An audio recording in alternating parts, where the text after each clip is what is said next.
Hey, welcome to the show, guys. Today, we're talking about Amnesia Rebirth.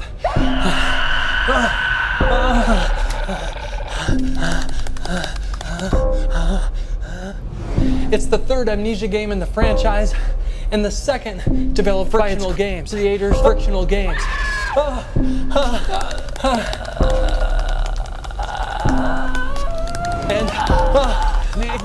I just finished the game, clocking in 11 hours, and no, no, no, no.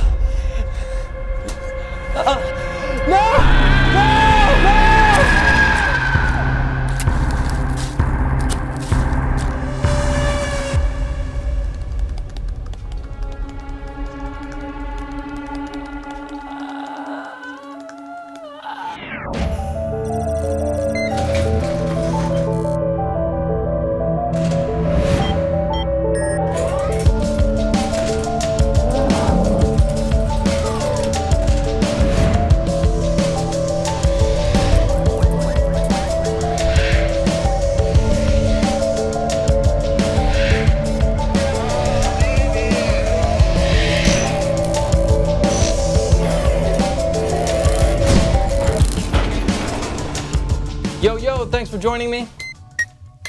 We are so close to the end of 2020, guys, and this is going to be my last review for the year. So I thought, what better game to close things out on than the sequel to the scariest game I have ever played. To this day, Amnesia The Dark Descent holds the throne for me as the most horrifying experience I've ever had gaming, and there's been some badass games that have released since, like Alien Isolation, Dead Space 2, and even Frictional Games' own standalone title, Soma. So, needless to say, Amnesia Rebirth had a lot to live up to for me, and it didn't disappoint. So, let's jump in and check it out, starting with its gameplay. It's been 10 years since I played Amnesia The Dark Descent, but it left such a lasting impression on me that when I jumped into Amnesia Rebirth, it almost felt like a day hadn't gone by.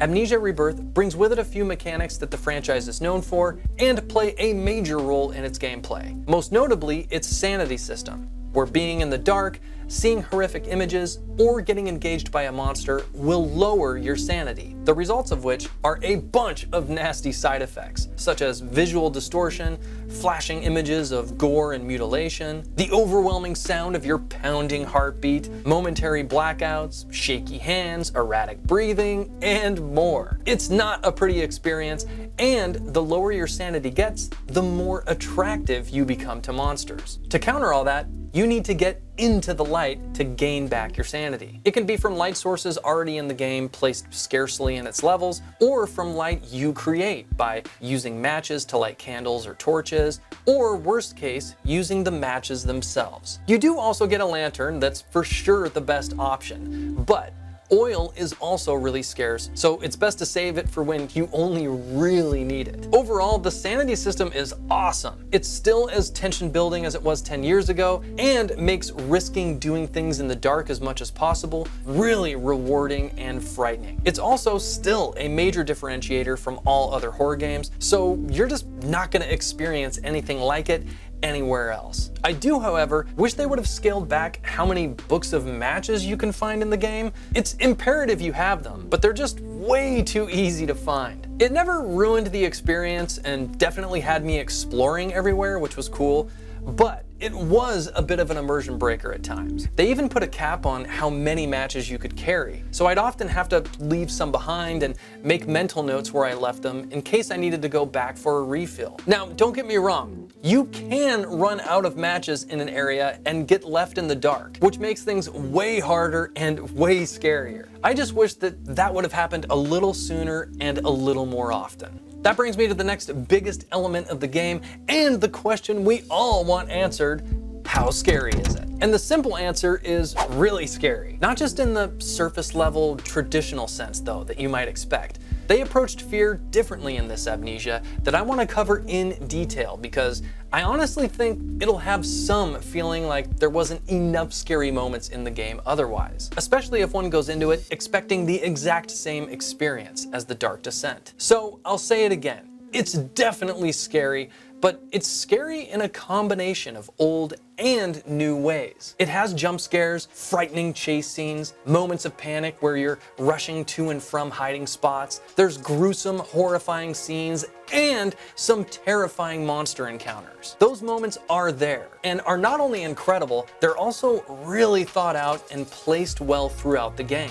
But the game wasn't solely focused on sheer terror and spine-tingling moments. They also drew from elements used a lot in Soma, and even from their old-school Penumbra days, where they focused on the player's psyche. From beginning to the end of the game, there was this lingering sense of paranoia, anxiety, and madness that just ached under every moment. For me, it felt like everything around me was just wrong and out to get me or manipulate me in some way at the cost of everything my character had, including herself. It was haunting and addictive, honestly. Every time I stepped away from the game, I couldn't stop thinking about what was going to happen next and couldn't wait to get back in. The developers even touched on this, saying the team believed that the game's overarching theme and narrative should be what haunts the player.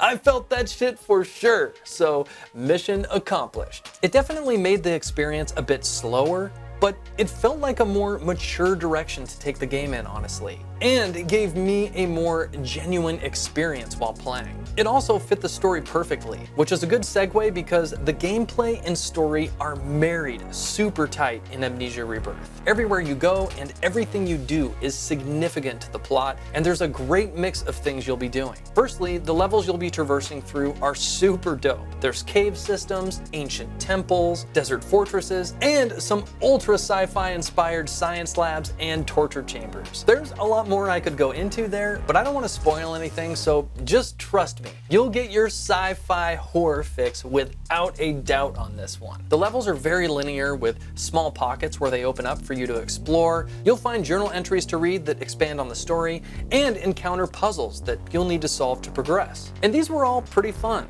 They weren't difficult, which was a bit of a disappointment for me. In general, I think the game is slightly hand-holdy, and I would have much rather felt that uncomfortable struggle where I don't know how to get past or solve things. But the game is more focused on keeping momentum and having you progress, which didn't hurt the experience, but personally, the more difficult, the more rewarding in my opinion, so I would have liked more of a challenge here. You also get confronted with some pretty difficult decisions that were really fun to make. There isn't any morality system that forces you to face certain consequences depending on what you do in the game. However, the story is so damn good that it was impossible for me to not take my decisions seriously, especially if it impacted someone or something else in the game. So, despite my minor complaints, Amnesia Rebirth has some exceptional gameplay where the devs have really honed their craft and created an immersive and terror-filled experience that I absolutely loved. I'm giving gameplay 4 out of 5 stars. Graphics are next, and Rebirth is a damn good looking game. You might not think that right when you jump in. The first scene of the game, and for that matter, anytime you're outside in its world where it's light out, which thankfully isn't much at all, it definitely shows its weaknesses visually. However, only a couple minutes into the game and you're traversing its dark, shadowy caves that are absolutely gorgeous. What they pull off with their lighting and shadow effects is awesome and creates such a scary, cool vibe. I mentioned it being sci-fi as well, and I don't want to say too much other than visually, you get treated to some super original and cool design work that made its world so damn good. I'm even keeping a lot of clips in my review a bit limited because you just gotta experience certain things in the game for yourself firsthand. Like previous games, a ton of the world is interactive with great physics, so searching through its levels for materials, clues, and tools to help you solve puzzles was really fun. And lastly, it's got some awesome character and asset designs that really fit the whole colonial African vibe. I'd love to see some better textures. This is for sure an area that would really improve the first-person experience where you're really paying close attention and interacting heavily with the world close up, but that's my only big complaint here. The game delivers a huge leap forward that you'd expect since the last one, and really shines in the dark. I'm giving graphics 4 out of 5 stars. Audio's up next, and I literally don't have a single complaint here, not even something to nitpick, honestly. The music fit its game perfectly with its eerie ambience that made every quiet moment feel uneasy, every sad moment feel tragic, and amplified every tense moment to feel horrifying. Check it out.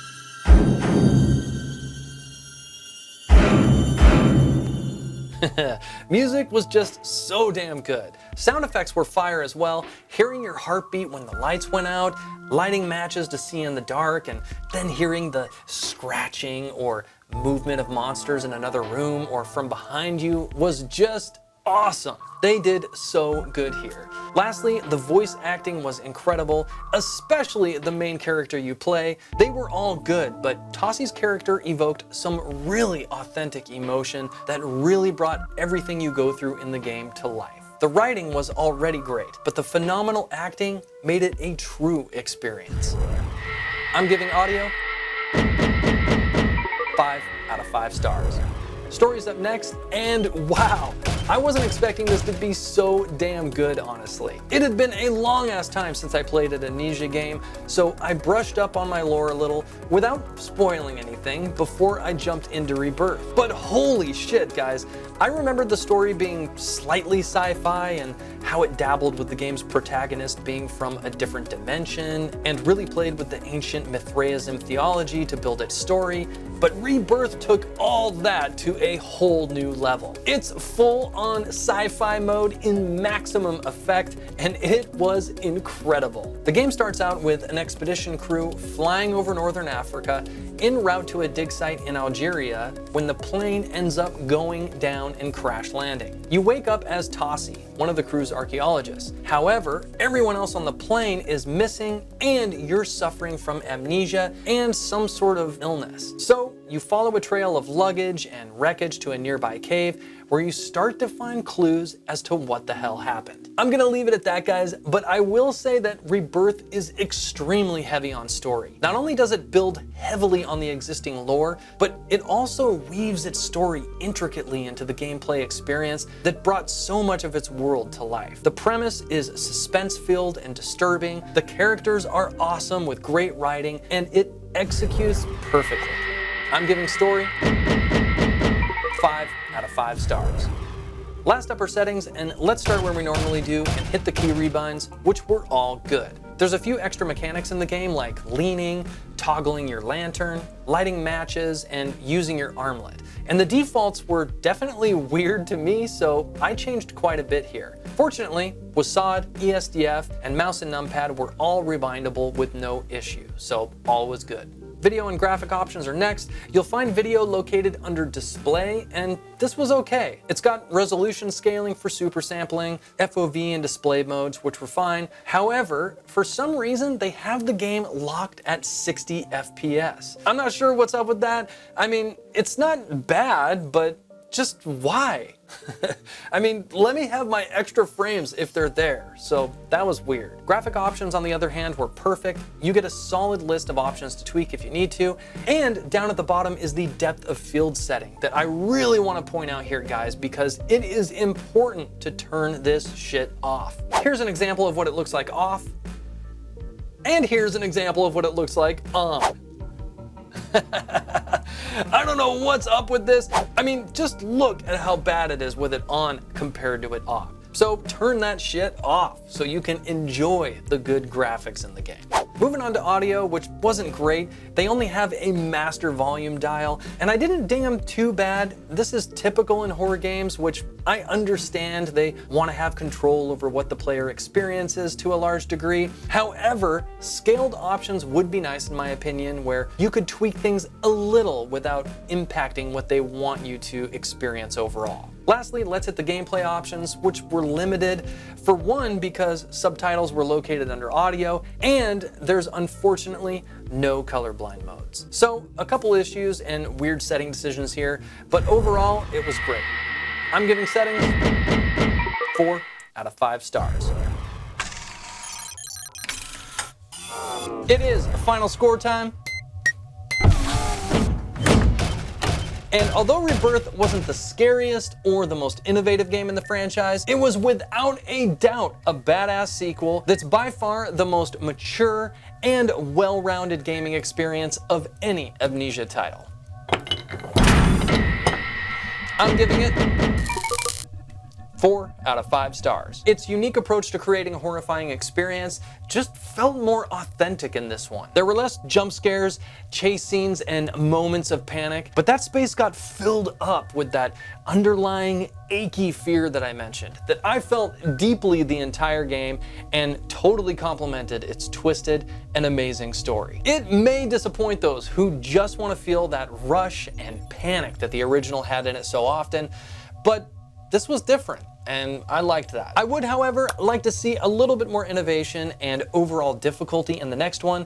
Managing your sanity and finding and utilizing resources got a bit tiring at times, and I would like the moral decisions to be a little bit more difficult to make and the puzzles to be a little bit harder to solve. Outside of me being picky though, you can just tell how much love and attention the devs put into making this game. If you're a fan of the franchise or love horror games, then I highly recommend Amnesia Rebirth. All right, that's it, yo. Thank you for joining me today. You could have been anywhere on YouTube, but you kicked it with me and I really appreciate it. Subscribe, like, leave a comment, hit the bell, all that bullshit, and I will see you on the next Gurhm's Garage. GG.